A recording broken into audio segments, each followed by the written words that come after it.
حضور نے ارشاد فرمایا کہ اسلام کی بنیاد 5 چیزوں پر رکھی گئی ہے: شہادت اللہ الہ الا اللہ و شہادت ان محمد رسول اللہ، اس بات کی گواہی دینا کہ اللہ رب العزت کے سوا کوئی عبادت کے لائق نہیں، اور اس کے پیارے محبوب کریم حضرت محمد صلی اللہ علیہ وسلم اللہ تبارک و تعالیٰ کے آخری نبی، رسول، پیغمبر ہیں۔ یہ اسلام کا پہلا رکن ہے اور اسے ایمان کہتے ہیں کہ شہادت توحید اور شہادت رسالت۔ یہ کلمہ جب آدمی پڑھتا ہے، شہادت دیتا ہے، تو وہ دائرہ اسلام میں داخل ہو جاتا ہے۔ تو اسلام کا پہلا رکن جو ہے وہ شہادت ہے، شہادت توحید و رسالت۔ اور اس کے بعد دوسرا رکن حضور نے فرمایا وَإِقَامِ الصَّلَاةِ، ایک دن میں 5 وقت کی نماز اہل ایمان پر فرض کی گئی ہے۔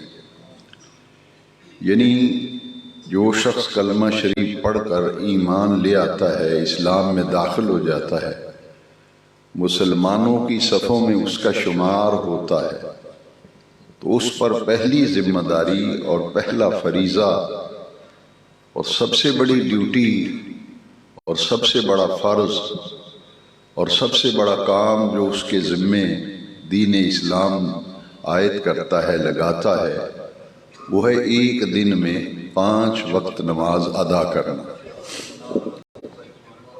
اور نماز فرض موقت ہے، یعنی اپنے مقررہ اوقات پر۔ اللہ کریم نے جو نمازوں کے اوقات مقرر کیے ہیں کہ فلاں نماز کا وقت اس وقت شروع ہوتا ہے اور اس وقت فلاں نماز کا وقت ختم ہو جاتا ہے، اس سے اگلی نماز کا وقت شروع ہو جاتا ہے، تو وہ جو مقرر کیا ہوا وقت ہے، اس وقت میں نماز کی ادائیگی، اور وہ ایک دن میں 5 مرتبہ ہے۔ قرآن مجید میں نماز کی فرضیت کے بارے میں جو آیت کریمہ ہے ان الصلاۃ کانت علی المؤمنین کتابا موقوتا، قیامت تک آنے والے تمام ایمان والوں پر نماز فرض موقت ہے، یعنی اپنے مقررہ وقت پر نماز ادا کرنا۔ اور اس کے بعد پھر اسلام کا تیسرا رکن جو ہے وہ ہے ایتاء الزکوٰۃ، اپنے اموال کی زکوٰۃ نکالنا۔ اور تیسرا رکن ہے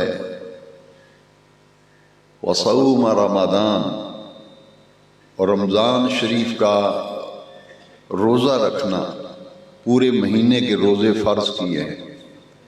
تو ایمان لانے کے بعد پہلی چیز نماز، دوسری زکوٰۃ، اور تیسرا رمضان شریف کا فرض روزہ رکھنا۔ اور 5واں رکن ہے حج البیت، جو اعمال کے اعتبار سے چوتھا رکن ہے، لیکن اسلام کے ارکان خمسہ کی ترتیب میں وہ 5واں رکن ہے۔ چونکہ ایمان لانے کے بعد 2 عبادتیں ہیں جو جڑی ہوئی ہیں آپس میں، ایک اقامت صلاۃ اور ایک ادائیگی زکوٰۃ، کیونکہ قرآن مجید میں 80 سے زیادہ مرتبہ نماز اور زکوٰۃ کا اکٹھا ذکر آیا ہے۔ 80 سے زیادہ مرتبہ نماز اور زکوٰۃ کا اکٹھا ذکر ہے، جوڑا ہے، ان دونوں عبادتوں کو جوڑا ہے۔ اس لیے پچھلے جمعے میں بھی یہ آیت کریمہ پر کچھ عرض کیا گیا کہ اقیموا الصلاۃ وآتوا الزکوٰۃ، 80 سے زیادہ مرتبہ یہی لفظ آ رہے ہیں، اقیم الصلاۃ وآتوا الزکوٰۃ، اقیم الصلاۃ وآتوا الزکوٰۃ، اکٹھا بیان کیا گیا۔ اور جہاں ایمان والوں کی خوبیاں گنوائی گئیں، ان کی صفات کا تذکرہ آیا قرآن مجید میں، وہاں بھی نماز اور زکوٰۃ کو جوڑا گیا۔ دیکھیے کتنا اس آیت کریمہ میں لطف ہے، وَيُقِيمُونَ الصَّلَاةَ وَيُؤْتُونَ الزَّكَاةَ، وَيُقِيمُونَ الصَّلَاةَ وَيُؤْتُونَ الزَّكَاةَ، یہ ایمان والوں کی صفت ہے، خوبی ہے کہ وہ بر وقت اور صحیح وقت پر صحیح ادا کرتے ہیں نماز، وَيُؤْتُونَ الزَّكَاةَ، اور جب ان پہ زکوٰۃ فرض ہو جاتی ہے تو اس کی ادائیگی کرتے ہیں۔ پچھلے جمعہ کے خطاب میں زکوٰۃ نہ دینے والے اور مال جمع کر کے رکھنے والے اور جن جن کا حق اللہ نے ہمارے مال میں رکھا ہے اس کو ادا نہ کرنے والے، انہیں جو سزا دی جائے گی اس پر پچھلے جمعے میں آیت کریمہ عرض کر چکا ہوں۔ آج ہم مسائل زکوٰۃ کے حوالے سے کچھ بنیادی باتیں جو میں نہایت آسان کر کے آپ کو آج بتانا چاہتا ہوں۔ یہ بات ہم نے سمجھ لی کہ اسلام کے 5 اہم ستونوں میں سے چوٹی کے 2 عبادتیں ہیں، ایک اقامت صلاۃ اور ایک ایتاء زکوٰۃ، ادائیگی زکوٰۃ۔ زکوٰۃ کا معنی ہے پاک ہونا، پاک کرنا۔ اسلام یہ چاہتا ہے کہ وہ لوگ جن کو اللہ کریم نے مال اور دولت سے نوازا ہے، وہ معاشرے کے اندر وہ لوگ جن کے مالی حالات اچھے نہیں، جن کی گزر اوقات مشکل سے ہوتی ہے، ان محتاج لوگوں اور ضرورت مند لوگوں کا حصہ اللہ کریم نے مالدار لوگوں کے مال میں ان کا حصہ رکھ دیا۔ وہ حصہ نکالنا ہوگا، اس کی ایک صورت تو ہے ادائیگی زکوٰۃ، اور دوسری صورت یہ ہے کہ صرف زکوٰۃ نکال دینا ہی کافی نہیں، بلکہ اس کے علاوہ بھی موقع بموقع اللہ تبارک و تعالیٰ کا دیا ہوا مال ان لوگوں پہ خرچ کیا جائے جن کا حصہ اللہ تبارک و تعالیٰ نے ہماری روزی میں رکھا ہے۔ اسے صدقہ کہتے ہیں اور خیرات کہتے ہیں کہ صدقہ خیرات کرتے رہنا چاہیے۔ زکوٰۃ بھی صدقہ ہے، لیکن صدقے کی 2 قسمیں ہیں، ایک صدقہ جو ہے وہ فرض ہے، واجب ہے، اور وہ زکوٰۃ ہے۔ زکوٰۃ فرض ہے ہر صاحب نصاب پر، جو صاحب نصاب نہیں ہے اس پر تو زکوٰۃ فرض ہی نہیں۔ لہذا جو زکوٰۃ دے گا وہ تو صدقہ دے رہا ہے، لیکن وہ فرض صدقہ دے رہا ہے۔ ایک صدقہ ہے نفلی صدقہ کہ جو اس پہ فرض تو نہیں، لیکن ان کو اللہ کریم نے مال میں اتنی برکت دی ہے کہ وہ لوگوں پہ خرچ کر سکتا ہے، پھر اس کے لیے نفلی صدقات رکھے گئے ہیں کہ اپنے مال میں سے محتاجوں، ضرورت مندوں، فقیر، مسکین، بیوہ عورتیں، یتیم بچے، ان پر خرچ کیا جائے اور ان پہ مال لگایا جائے۔ اسے کہتے ہیں نفلی صدقہ اور نفلی خیرات۔ زکوٰۃ جو ہے یہ ایسا صدقہ ہے جو کہ صاحب نصاب پر فرض ہے۔ اس کی اہمیت کا اندازہ اس آیت کریمہ سے ہم بخوبی لگا سکتے ہیں کہ اللہ سبحانہ و تعالی نے اپنے محبوب کریم علیہ السلام کو اپنے غلاموں سے زکوٰۃ وصول کرنے کا حکم دیا۔ کہ ان سے زکوٰۃ وصول کیجئے، اور پھر جب ان سے آپ زکوٰۃ وصول فرما لیں تو جو زکوٰۃ ادا کرے، زکوٰۃ کی رقم دے، تو اس کے لیے آپ دعا فرمائیں، ان سے زکوٰۃ بھی وصول کریں، اور جب یہ زکوٰۃ دے دیں تو زکوٰۃ دینے والے کے حق میں آپ دعا بھی فرمائیں۔ وہ آیت کریمہ کا مضمون بڑے غور سے سنیے۔ خذ من اموالہم، خذ کا معنی ہے لینا، پکڑنا۔ آپ مجھے کوئی چیز پکڑاتے ہیں تو اس کے لیے عربی کا لفظ خذ استعمال ہوتا ہے، تو اللہ کریم نے فرمایا خذ من اموالہم، ان کے مالوں میں سے وصول کیجئے، صدقۃ، ان سے صدقہ وصول کیجئے۔ اس آیت کریمہ میں جو صدقے کا لفظ آیا، مفسرین کرام نے لکھا کہ اس سے مراد فرض صدقہ ہے جسے دین اسلام میں زکوٰۃ کا نام دیا گیا۔ ان سے زکوٰۃ وصول کریں تو تطہرہم وتزکیہم بہا، کیونکہ جب یہ آپ کو زکوٰۃ دیں گے اور آپ ان کے حق میں دعا فرمائیں گے، وصلی علیہم، آپ ان کے لیے دعا فرمائیں گے، تو ان کا مال پاک ہو جائے گا، ان کی روزی صاف ہو جائے گی، اور آپ کی دعاؤں سے انہیں سکون قلب حاصل ہوگا۔ وصلی علیہم، ان کے لیے دعا بھی فرمائیے، زکوٰۃ بھی وصول کیجیے اور ان کے لیے دعا بھی فرمائیے۔ ان صلاتک، بلا شبہ آپ کا دعا فرمانا، سکن، کہ اللہ تعالیٰ کی طرف سے انہیں، سکن سکون کو کہتے ہیں، طمانیت قلب کو کہتے ہیں، راحت کو کہتے ہیں۔ وصلی علیہم ان صلاتک سکن لہم، کہ ان کے لیے آپ کی دعا جو ہے وہ سکون قلب کا باعث بنے۔ لہذا اب بھی جو آدمی زکوٰۃ دے اور جو وصول کر رہا ہے تو اس کے لیے ضروری ہے کہ وہ زکوٰۃ وصول کر کے اس کے حق میں دعا بھی کرے کہ اللہ سبحانہ و تعالیٰ تمہاری زکوٰۃ قبول فرمائے، تمہارے مال میں برکت دے، تم نے اللہ کا دیا ہوا مال خرچ کیا ہے، اور اللہ کریم تمہیں اتنا مال دے، رزق کی فراوانی عطا کرے کہ تم اس کا دیا ہوا مال اس کی مخلوق پر اور اس کے راستے میں خرچ کرتے رہو۔ یہ دعا ضرور دینی چاہیے زکوٰۃ دینے والے کو۔ اس آیت کریمہ سے یہ بات ہم نے سمجھ لی، اور پھر ایک لفظ قرآن مجید میں بار بار آتا ہے تکرار کے ساتھ،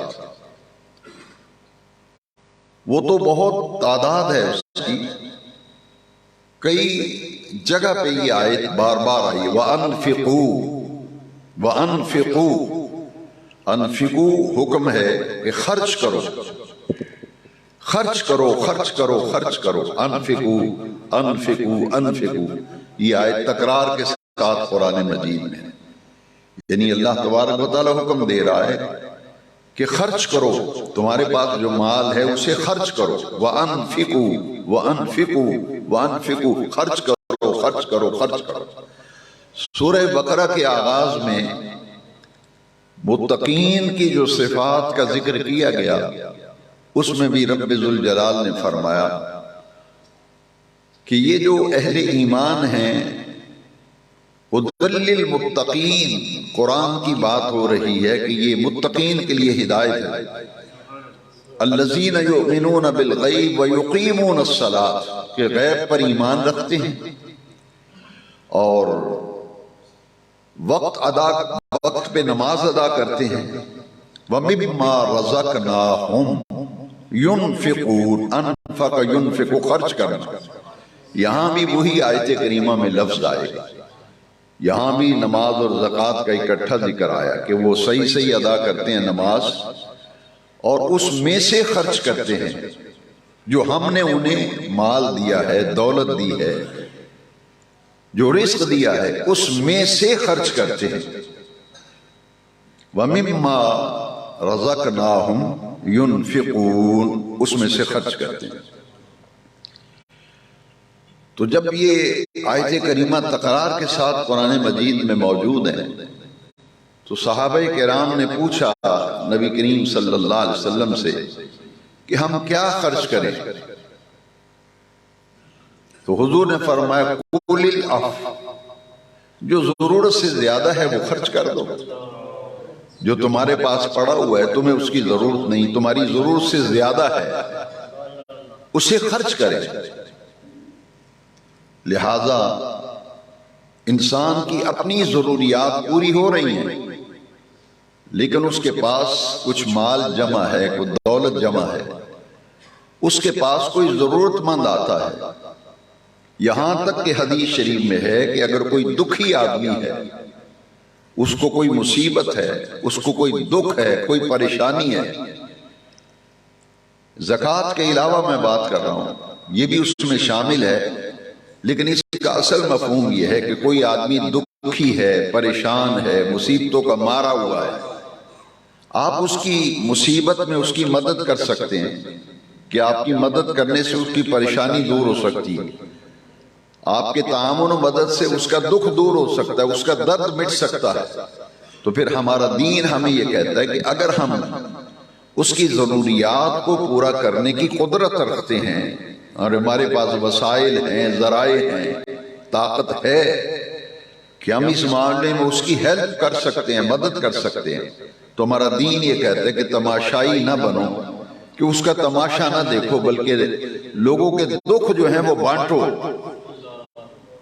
لوگوں کی مصیبتوں اور پریشانیوں میں خوش نہ ہونا، تماشا نہ دیکھنا، بلکہ کوشش کرو کہ اگر تم اس کی کوئی پریشانی دور کر سکتے ہو، اس کا دکھ درد مٹا سکتے ہو، تو اللہ نے آپ کو صلاحیت دی ہے تو آپ اس کی دکھ درد میں شریک ہو، اس کی پریشانیوں کو بانٹیں، دکھ درد بانٹیں۔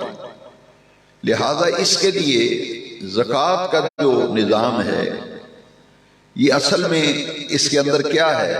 انسانی ہمدردی۔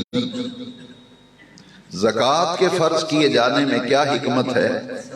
انسانی ہمدردی، کہ دوسرے مسلمان بھائی کی ہمدردی اور اس کے دکھ درد میں شریک ہونا۔ آپ دیکھیے کہ 10 سال حضور نبی کریم علیہ السلام ہجرت مدینہ کے بعد مدینہ شریف میں تشریف لائے تو پچھلے سے پچھلے جمعے میں عرض کر چکا ہوں کہ سارے نبیوں رسولوں میں سے میرے آقا کی ذات ہے جنہوں نے باقاعدہ ایک ریاست قائم کی تھی۔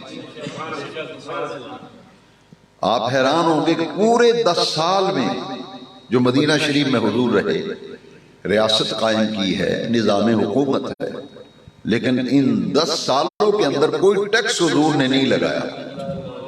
حکومت ٹیکس لیتی ہے لیکن نبی کریم علیہ السلام نے ٹیکس تو نہیں لگایا کہ آپ کی آمدن پر یہ ٹیکس ہے، لیکن زکوٰۃ کا نظام جو ہے اسے قائم کیا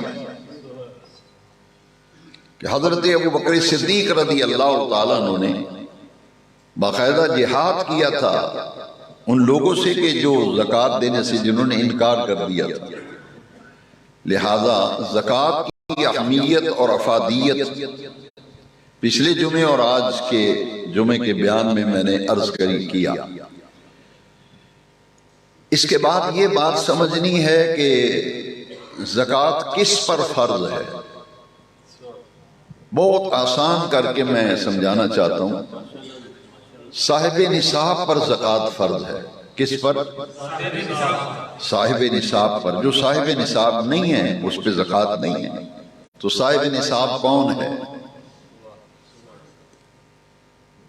صاحب نصاب کون ہے؟ کس پر زکوٰۃ فرض ہے؟ اس کے لیے 4 چیزیں ہیں جن پر زکوٰۃ فرض ہے۔ غور سے سنیے، 4 چیزیں ان پر زکوٰۃ فرض ہے۔ لیکن جیسے زمین کی پیداوار پہ جو زکوٰۃ ہے وہ تو عشر کہلاتی ہے، وہ الگ ہے۔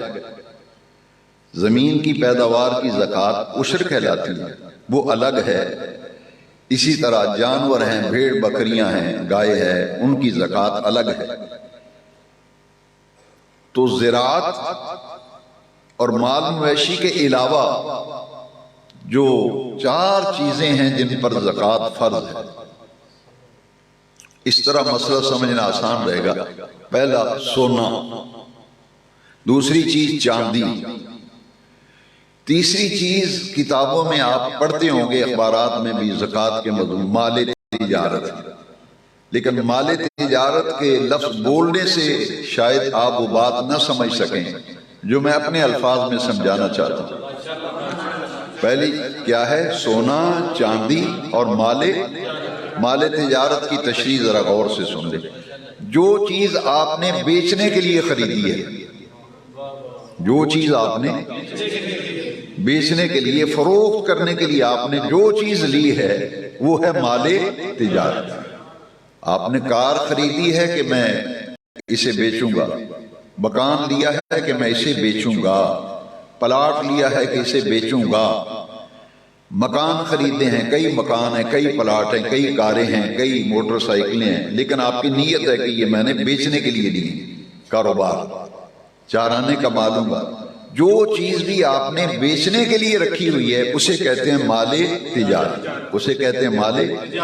لہذا دکان میں، گھر میں جو چیز آپ نے اس لیے خرید کے رکھی ہے کہ یہ میں نے بیچنی ہے، وہ ہو گیا مال تجارت۔ سونا، چاندی، مال تجارت، جو چیز، آسان لفظوں میں جو چیز بھی بیچنے کے لیے لی ہے، کریانے کی دکان ہے، کپڑے کی دکان ہے، جو بھی دکانیں ہیں، سپر سٹور بنے ہوئے ہیں، میڈیکل سٹور ہیں، جو چیز بھی آپ نے بیچنے کے لیے خریدی ہے اس پر زکوٰۃ ہے۔ اور چوتھی چیز ہے نقدی، کیش اماؤنٹ، جو نقد آپ کے پاس رقم موجود ہے، نقدی، روپیہ پیسہ جسے کہتے ہیں۔ تو 4 چیزیں ہو گئی ترتیب کے اعتبار سے، سونا، چاندی، جو چیز بھی خریدنے کے لیے، بیچنے کے لیے خریدی ہے، مال تجارت، اور نقد رقم، پیسے جتنے بھی ہیں ان پر زکوٰۃ ہے۔ اب اس کا 4 چیزوں کا نصاب میں الگ الگ بیان کرتا ہوں۔ سونا ہے 7.5 تولے، کتنا ہے؟ جس شخص کے پاس پیسہ ہے ہی نہیں، کوئی چیز نہیں، لیکن سونا ہے 7.5 تولے، پیسے بھی نہیں، کوئی چیز بیچنے کے لیے بھی نہیں رکھی، تو 7.5 تولہ سونا اگر اس کے پاس موجود ہے تو اس پر بھی زکوٰۃ فرض ہے۔ چاندی کا نصاب ہے 52.5 تولے، چاندی کا نصاب ہے 52.5 تولے۔ چاندی جس کے پاس ہوگی وہ بھی صاحب نصاب ہے۔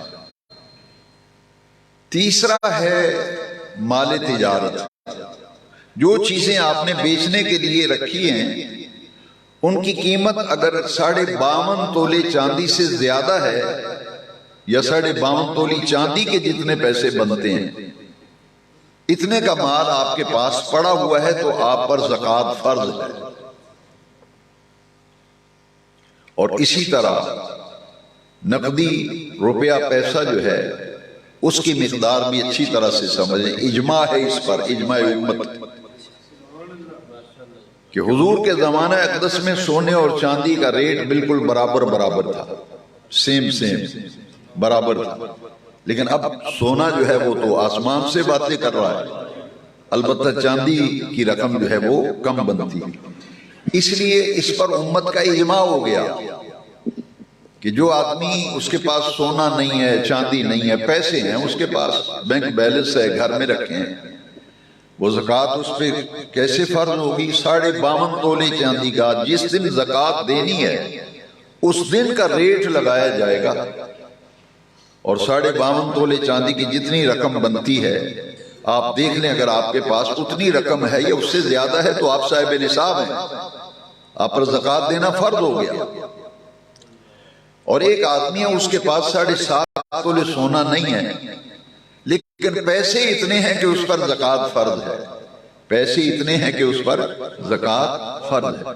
سونا تولہ ہے، 2 تولے ہیں، آدھا تولہ ہے، 3 تولے ہیں، 4 ہے، جتنا بھی، تو جب وہ اپنے پیسوں کی زکوٰۃ دے گا تو جو جو مال تجارت ہے ان میں سے جو جو چیز موجود ہوگی ان ساری چیزوں کی قیمت لگا کے 2.5%، 100 میں سے 2.5 روپے 40واں حصہ وہ زکوٰۃ ہے۔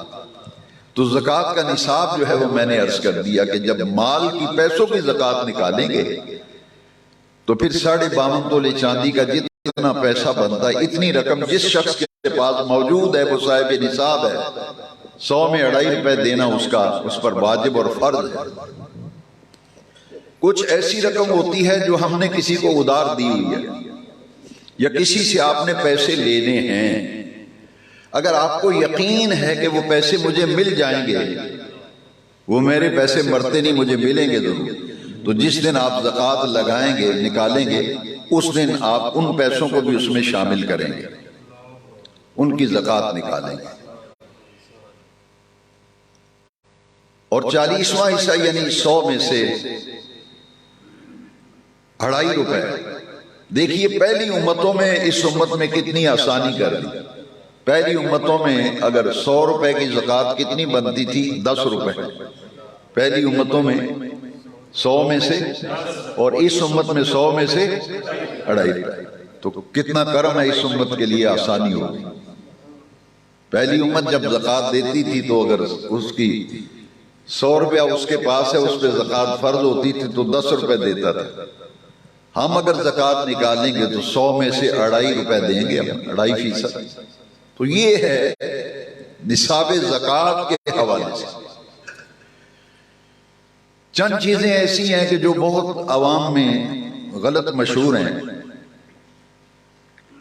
زمین پر کوئی زکوٰۃ نہیں، آپ کی 100 مربع بھی زمین ہے تو اس پر زکوٰۃ، ہاں اس زمین کی انکم پر، آمدن پر، یعنی پیداوار، زمین کی پیداوار پر زکوٰۃ ہے، زمین پر نہیں ہے۔ جتنی مرضی آپ مالک ہیں اس پہ کوئی زکوٰۃ نہیں۔ اسی طرح آپ نے کارخانہ لگایا، کروڑوں روپے کا آپ کا کارخانہ ہے، مشینری ہے، اس پہ زکوٰۃ نہیں۔ زکوٰۃ فیکٹری اور کارخانے کی جو آمدن ہے، انکم ہے، سال بعد حساب کیا جائے گا، اس کی زکوٰۃ نکالی جائے گی۔ اسی طرح آپ نے گاڑی رکھی ہے، کار ہے آپ کے پاس مکان ہے، آپ کے پاس دکانیں ہیں، کئی مکان ہیں، کئی دکانیں ہیں، ان پر کوئی زکوٰۃ نہیں۔ لیکن اگر آپ نے مکان اس لیے خرید کے خالی رکھے ہوئے ہیں، کاریں رکھی ہوئی ہیں، موٹر سائیکل رکھی ہے کہ آپ کی نیت ہے یہ میں خرید رہا ہوں، 4 آنے زیادہ ریٹ لگے گا تو بیچ دوں گا، وہ پھر مال تجارت بن جائے گا۔ جو چیز آپ نے بیچنے کے لیے نہیں، اپنے لیے لے کے رکھی ہے، چلو بچوں کے کام آئے گی، اس اعتبار سے مکان پہ کوئی زکوٰۃ نہیں، زمین پہ کوئی زکوٰۃ نہیں، زمین کی پیداوار پہ زکوٰۃ ہے۔ اسی طرح جو زمیندار لوگ ہیں جب کاشتکاری کرتے ہیں تو زراعت میں جو مشینری استعمال ہوتی ہے اس پر بھی زکوٰۃ نہیں، زکوٰۃ صرف زمین کی پیداوار پہ ہے، جسے عشر کہتا ہے۔ یہ کمیٹیاں بنتی ہیں نا، زکوٰۃ و عشر کمیٹی۔ اسی طرح ایک مکان آپ نے لیا ہے کہ آپ رینٹ پہ دیں گے، کرایہ لیں گے، یا کل کو مہنگا ہو گیا بیچ دیں گے، دکان لی ہے کہ کل کو مہنگی ہوگی بیچ دیں گے، تو یہ سب مال تجارت ہے۔ جو چیز آپ نے بیچنے کے لیے نہیں لی، میں نے آسان کر کے سمجھا، جو چیز آپ نے بیچنے کے لیے نہیں لی، ویسے خرید کے رکھ لی ہے، بچوں کے کام آئے گی، کل کوئی آڑا وقت آیا، مشکل وقت آیا تو بیچ کے کام کر لیں گے، بچی کی شادی کر لیں گے، تو وہ پلاٹ وغیرہ ان پہ کوئی زکوٰۃ نہیں۔ ہاں جو پلاٹ آپ نے اس نیت سے لیا ہے کہ کل کو بیچوں گا، مکان لیا ہے بیچوں گا، دکان لی ہے بیچوں گا، تو اس دکان، مکان اور پلاٹ کی باقاعدہ قیمت لگا کے اس کی زکوٰۃ نکالی جائے گی۔ اب زکوٰۃ کی ادائیگی کا جو آسان طریقہ ہے اسے اچھی طرح سے سمجھ لیں۔ پہلی بات تو یہ ہے کہ زکوٰۃ کے لیے کوئی مہینہ مقرر نہیں ہے، اس لیے کہ کوئی جنوری میں صاحب نصاب ہو رہا ہے، کوئی فروری میں ہو رہا ہے، کوئی مارچ میں صاحب نصاب ہو رہا ہے۔ جس دن آپ صاحب نصاب ہو جائیں اس دن آپ وہ تاریخ نوٹ کر لیں کہ فلاں تاریخ کو میں صاحب نصاب ہوگی۔ میں مثال دیتا ہوں کہ جس نے کبھی زکوٰۃ دی نہیں اور بڑے بڑے اچھے لوگ جو ہیں زکوٰۃ کے معاملے میں پھر ذرا ہاتھ کھینچتے ہیں، پھر ہیلے بہانے پوچھتے ہیں کہ یہ بیٹی کے لیے لیا، یہ فلاں کے لیے، کوشش کرتے ہیں کہ نہ دینی پڑے۔ اس کا آسان طریقہ یہ ہے کہ اگر آپ دیتے رہیں اور بے ترتیبی سے، نہ کبھی حساب لگایا اندازے سے، اور عجیب لوگ ہیں، دیکھیے دین کو سمجھنا چاہیے۔ ایک اینٹوں کی ٹرالی بھٹھے والا اینٹوں کی ایک ٹرالی کسی مدرسے کو دے دیتا ہے تو کہتے ہیں جی یہ زکوٰۃ دے رہا ہوں۔ بھئی آپ نے حساب کتاب کیا آپ کی کتنی زکوٰۃ بنتی ہے؟ وہ سمجھتا ہے کہ ایک ٹرالی میں نے قاری صاحب کے مدرسے میں دے دیا، میری زکوٰۃ ہو گئی۔ ایسے زکوٰۃ نہیں ہوتی، باقاعدہ حساب کتاب کر کے 40واں حصہ 100 میں سے 2.5 روپے کے حساب سے حساب و کتاب کر کے زکوٰۃ نکالیں گے۔ شریعت مطہرہ نے اتنی آسانی کر دی ہے زکوٰۃ کی ادائیگی میں، جو لوگ زکوٰۃ نہیں دیتے ان کو میں توجہ چاہتا ہوں، اور جو دیتے ہیں ان کے لیے بھی آسانی ہو جائے کہ آپ ایڈوانس میں بھی زکوٰۃ دے سکتے ہیں۔ اب کرنا یہ ہے کہ رمضان شریف میں لوگ زکوٰۃ نکالتے ہیں اکثر۔ یہ زکوٰۃ کا مہینہ نہیں ہے، یہ تو روزوں کا مہینہ ہے۔ اس مہینے میں زکوٰۃ اس لیے نکالی جاتی ہے، اور یہ بڑی اچھی بات ہے کہ رمضان شریف میں ایک فرض ادا کریں تو 70 فرضوں کا ثواب ہے۔ تو زکوٰۃ چونکہ فرض ہے، ہم کہتے ہیں فرض ادا کر رہے ہیں، 70 فرضوں کا ثواب ملے گا۔ تو رمضان شریف کی ایک ڈیٹ مقرر کر لیں۔ اگر کسی نے ایسا نہیں کیا پہلے، چاہے اسلامی مہینے کی تاریخ مقرر کر لیں، چاہے شمسی مہینے جنوری فروری ان مہینوں میں سے، محرم صفر ربیع الاول ان میں سے کوئی ایک مہینہ مقرر کر کے اس کی ڈیٹ مقرر کر لیں کہ اس تاریخ کو میں نے حساب کتاب کرنا ہے اور مال کی زکوٰۃ نکالنی ہے۔ آپ صاحب نے جو تاریخ آپ نے نوٹ کی ہے، آپ صاحب نصاب ہیں۔ پورے سال کا حساب نہیں کرنا کہ ہر مہینے آپ حساب لگائیں کتنے آئے ہیں کتنے گئے ہیں، ہر مہینے نہیں۔ شریعت میں سختی نہیں ہے، شریعت کہتی ہے سال پورا مال آتا بھی رہے گا جاتا بھی رہے گا، پیسے آ بھی رہے ہیں پیسے جا بھی رہے ہیں، سرکولیشن ہے۔ اسلام یہ کہتا ہے کہ پورے سال کے بعد آپ حساب کتاب کریں گے۔ جو بھی چیز بیچنے کے لیے رکھی ہے اس کی قیمت لگائیں، جو گھر میں سونا ہے اس کی قیمت لگائیں، چاندی ہے اس کی قیمت لگائیں جی، اور جو مال تجارت ہے اور نقد رقم ہے، ان چاروں چیزوں کو جمع کیا جائے گا، پلس پلس کرتے جائیں۔ یہ سونا پلس چاندی پلس مال تجارت پلس نقد رقم، چاروں کو جمع کر لیں اور اس کو پھر 40 پہ تقسیم کر لیں۔ آسان طریقہ یہ، اس لیے باقاعدہ حساب کتاب کر کے زکوٰۃ نکالنی چاہیے، اندازے سے زکوٰۃ نکالنا صحیح نہیں ہے۔ ادائیگی زکوٰۃ کا آسان طریقہ سن لیں کہ آپ کی دکان پہ سارا سال مانگنے والے آتے ہیں، مدرسے والے آ رہے ہیں، مسجدوں والے آ رہے ہیں، دوسرے لوگ آ رہے ہیں۔ مسجد کو تو زکوٰۃ نہیں لگتی، یہ نوٹ کر لیجیے، مسجد کو زکوٰۃ اور سید کو بھی زکوٰۃ نہیں لگتی۔ لہذا مساجد کی جو خدمت کی جاتی ہے، نذرانہ کیا جاتا ہے، یہ صدقات نافلہ ہیں، یہ زکوٰۃ کے علاوہ مساجد کی مدد کرنی چاہیے۔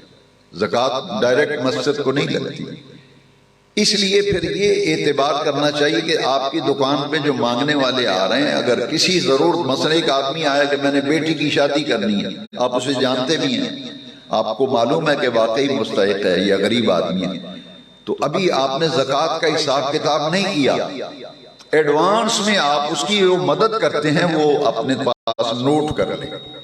مثال کے طور پر آپ نے اس کو پیٹی خرید کے دی ہے، برتن خرید کے دیے ہیں، بستر بنا کے دیے ہیں، چارپائیاں دے دی ہیں، یا آپ نے فرنیچر بنوا کے دیا، چلو غریب آدمی ہے اس کی بیٹی کی شادی ہے فرنیچر دے دیتا ہوں، وہ جتنی رقم آپ دیں گے وہ نوٹ کر لیں۔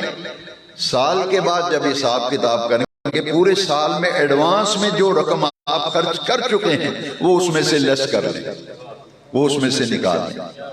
اس طرح زکوٰۃ کی ادائیگی میں بھی آسانی رہتی ہے اور ضرورت مند کی ضرورت بھی پوری رہتی ہے۔ مجھ سے ایک یونیورسٹی کے اسٹوڈنٹ نے سوال کیا تھا، وہ بڑا اچھا سوال تھا۔ اس نے کہا کہ رمضان شریف کے روزوں کے لیے مہینہ مقرر ہے، رمضان شریف کے روزوں کے لیے مہینہ، حج کے لیے تاریخیں مقرر ہیں، ایام مقرر ہیں۔ بڑا دلچسپ سوال ہے، تو زکوٰۃ کے لیے مہینہ کیوں نہیں مقرر کیا گیا؟ زکوٰۃ کے لیے کوئی مہینہ، یہ رجب میں لوگ نکالتے ہیں، قدیمی زمانے سے آباء و اجداد سے کسی کے باپ نے رجب میں زکوٰۃ نکالی، اس کی اولاد نے شروع کر دی، پھر اس کی اولاد نے، اسی طرح رمضان شریف۔ سوال یہ تھا کہ رمضان شریف کے روزوں کے لیے مہینہ مقرر ہے، حج کے لیے ایام مقرر ہے، زکوٰۃ کا مہینہ کوئی نہیں مقرر، اس لیے کہ اگر ایک مہینہ مقرر کر دیا جاتا، مثلا یہ رجب شریف ہے کہ رجب شریف میں زکوٰۃ دو، تو وہ تو زکوٰۃ اپنی سارے لوگ دے چکے ہوں گے، تو اگلے مہینے، اس سے اگلے مہینے، پورے سال کے دوران کسی کو ضرورت پڑے گی، وہ کیا کرے گا؟ تو وہ کیا کرے گا؟ آپ کی دکان پہ آئے گا، آپ کہیں گے یار میں تو رجب میں دے چکا زکوٰۃ، شعبان میں کوئی آیا، آپ کہیں گے میں نے رجب میں زکوٰۃ نکال دی۔ کوئی آپ کے تعلق والا آیا کہ ہمارے محلے میں ایک غریب گھرانہ ہے، یتیم بچے ہیں، وہ اسکول پڑھ رہے ہیں، ان کی بستے لینے ہیں، کتابیں لینی ہیں، فلاں مریض ہے اس کا علاج کرانا، کچھ زکوٰۃ سے مدد کر، آپ کہیں گے میں تو رجب میں دے چکا۔ اس لیے مہینہ فرض نہیں کیا گیا کہ پورا سال ضرورت مندوں کی ضرورتیں پوری ہوتی رہیں، پورا سال ضرورت مندوں کی ضرورتیں پوری ہوتی رہیں۔ اصل اس کا منشا زکوٰۃ کا کیا ہے؟ ضرورت مند کی ضرورت کو پورا کرنا۔ اب آخری بات جو ہے وہ سمجھ لیں کہ زکوٰۃ کن لوگوں کو دینی چاہیے۔ سید کو زکوٰۃ نہیں لگتی، مسجد کو زکوٰۃ نہیں لگتی، دینی مدارس کو زکوٰۃ لگتی ہے۔ اس کی ترتیب ذرا دیکھ لیں، قرآن مجید میں جن لوگوں کو زکوٰۃ دینے کا حکم دیا گیا وہ 8 لوگ ہیں۔ کتنے؟ 8 لوگ۔ 4 چیزوں پر زکوٰۃ ہے، جن کو زکوٰۃ دینی ہے ان کی تعداد کتنی ہے؟ 8۔ قرآن مجید کی آیت میں ہے، پہلا ہے فقیر، دوسرا ہے مسکین۔ فقیر سے مراد یہ ہے کہ جس کے پاس اپنا مکان ہی نہیں، جس کے پاس اپنا کوئی مکان نہیں، اس کے پاس اس کی کوئی جائیداد نہیں، پراپرٹی نہیں ہے، یہاں تک کہ اس کے پاس رہنے کے لیے مکان بھی نہیں ہے، وہ کرائے کے مکان پہ رہتا ہے یا کہیں گزر اوقات مشکل سے ہو رہی ہے اور تنگ دست ہے، اسے کہتے فقیر۔ مسکین کہتے ہیں کہ جس کی پراپرٹی تو ہو، مکان بھی ہے، دکان بھی ہے، لیکن سفید پوش ہے، کسی کے آگے ہاتھ نہیں پھیلاتا، کسی کو اپنے حال ہی نہیں بتاتا۔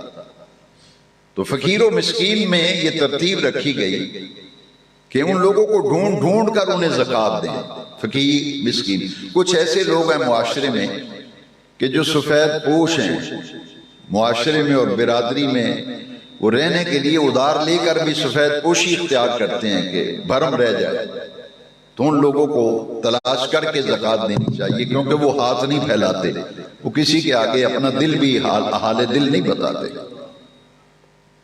اس کے بعد وہ لوگ ہیں جو محکمہ زکوٰۃ میں گورنمنٹ زکوٰۃ وصول کرتی ہو، تو جو عاملین زکوٰۃ ہیں، زکوٰۃ اکٹھی کرتے ہیں، ان کی تنخواہیں پھر زکوٰۃ میں سے دی جا سکتی ہیں، محکمہ زکوٰۃ میں جو ملازم۔ اس کے بعد ایسا شخص جو کہ والغارمین، غارمین کہتے ہیں مقروض لوگ، ایک آدمی کا اتنا قرضہ ہے کہ وہ بیچارہ دے ہی نہیں سکتا، اس کی پوزیشن ہی نہیں دینے میں، اتنا قرض ہو گیا کہ وہ کوشش بھی کرے تو ادائیگی نہیں کر پائے گا، تو مقروض لوگوں کی ہیلپ اور مدد کرنا کہ تاکہ اس کی زکوٰۃ ادا، اس کا قرضہ اتر جائے، تو کسی کا قرضہ اتارنے کے لیے آپ زکوٰۃ میں سے اس کی مدد کر سکتے ہیں۔ پھر اس کے بعد ہے فی سبیل اللہ، اللہ کے راستے میں، یعنی جو آدمی بھی اللہ کے راستے میں نکلا ہے وہ مجاہد و جہاد کرنے والا، وہ دین کی تعلیم اور تعلم والے لوگ ہیں، جیسے دینی مدارس ہیں، یہ دین کا علم پڑھنے کے لیے مسافر طلبہ ہیں، ان پر بھی زکوٰۃ اس لیے لگتی ہے کہ یہ دین کا علم حاصل کر رہے ہیں، مسافر لوگ ہیں، تو ان کی زکوٰۃ سے مدد کی جاتی ہے۔ ایک آدمی تھانے میں پکڑا ہوا ہے، یا کوئی اس کا کوئی کسی کے پیسے دینے ہیں، یا کسی کو جرمانہ ہوا ہے، یا اس سے کوئی آدمی قتل ہو گیا، اس نے دیت دینی، قصاص دینی، اس کے پاس پیسے ہی کوئی نہیں، وہ جیل میں مر رہا ہے، کسی نے اسے پکڑ لیا ہے، تو اس کو چھوڑانے کے لیے جو آپ ہے زکوٰۃ میں سے اس کی مدد کر سکتے ہیں۔ اور ایک ہے مسافر۔